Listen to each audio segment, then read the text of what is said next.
สบายดีพี่น้อง มื้อนี้ก่อนไปเวียกเนาะกินข้าวสารน้ำกันปีงกระดูกหางหมูแนวมากพี่น้องเบิ่งจับให้เบิ่งพี่น้อง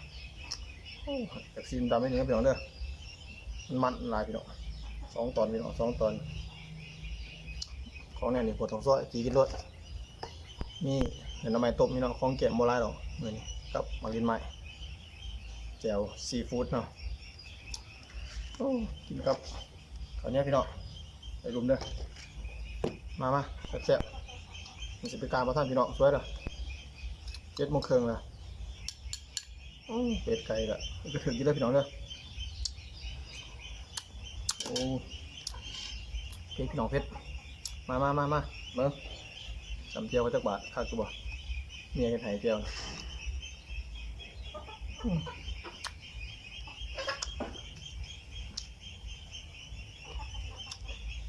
เจ๋อพี่น้องน้ำมันต้ม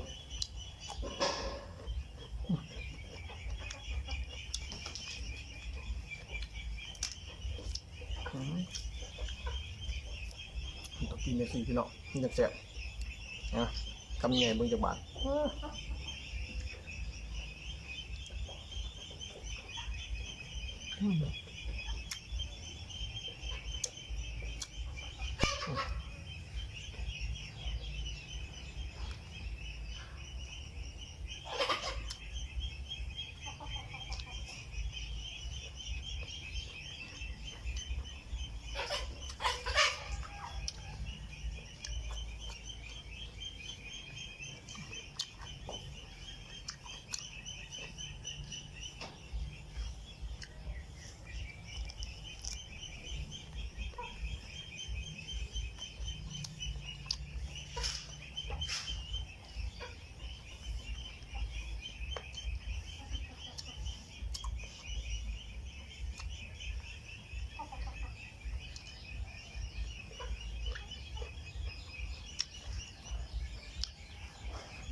ผมมีมา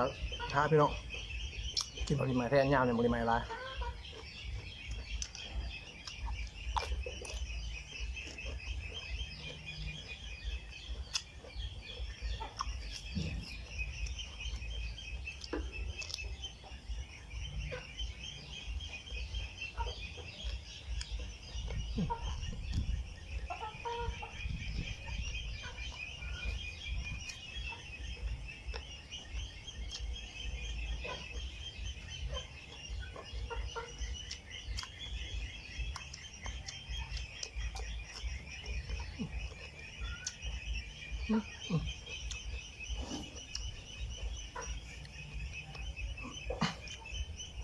มื้อวันเสาร์พี่น้องไปเวียกตอนเสาร์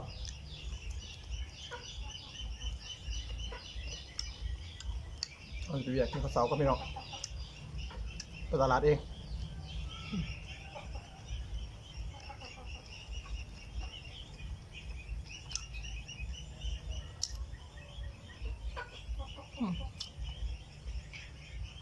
เนี่ยหมักเปียงก็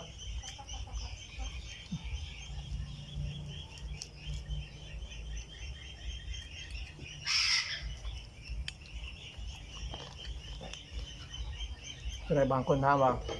ชื่อบทซอยเนี่ยประมาณนิดเพราะว่ามันเป็นเนื้อซอยแล้วพี่น้องเนี่ยกระดูกขาว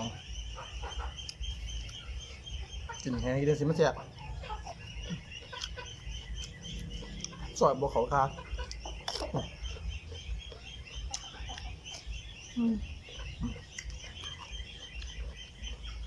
เดี๋ยวโมงไปกายพี่น้อง7 โมงแล้ว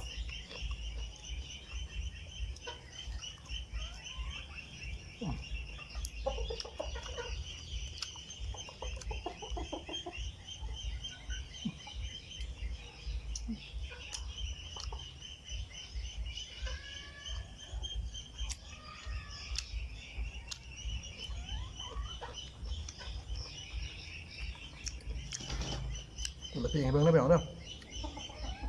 โอ้ยจะกินให้เบิ่งเลยเนี่ยคำยังไงพี่น้องโอ้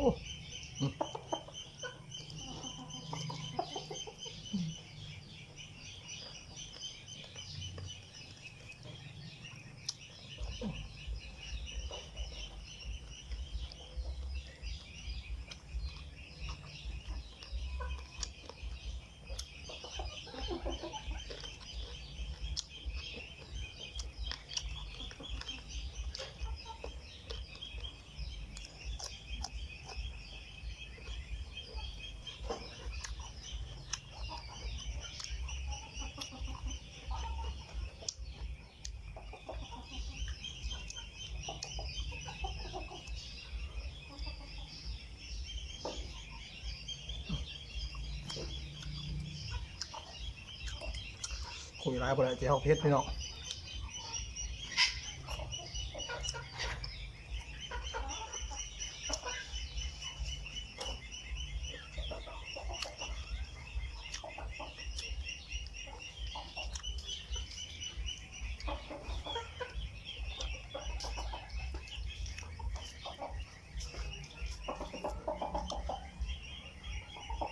โอ้โอ้โอ้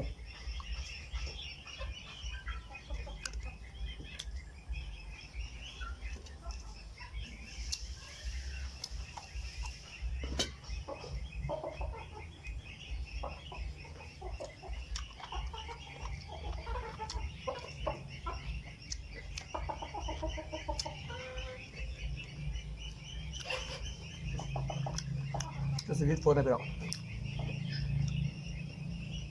เบิดยามฝนนะ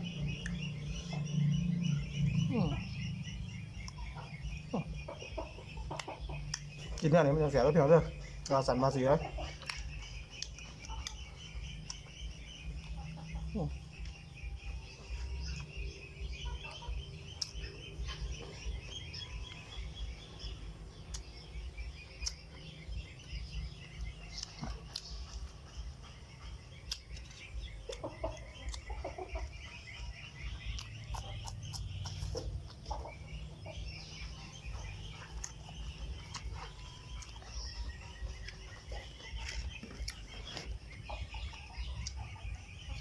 ขอมองขอบใจได้พี่น้องเด้อที่เขาเบิ่ง2 เฮาเขาบัดนี้เสือแน่คือเขาอยู่กันอยู่ซ่าที่กินในยาพี่น้องเบิ่งกดไลค์กดแชร์พี่น้องเด้อ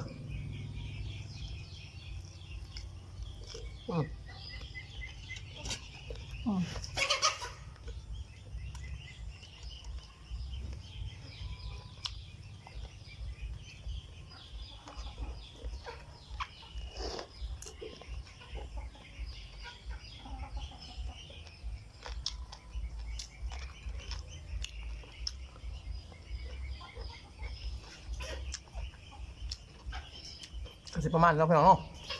บริการก่อนสวยแล้วพี่น้องเอาขอบอกใจหลาย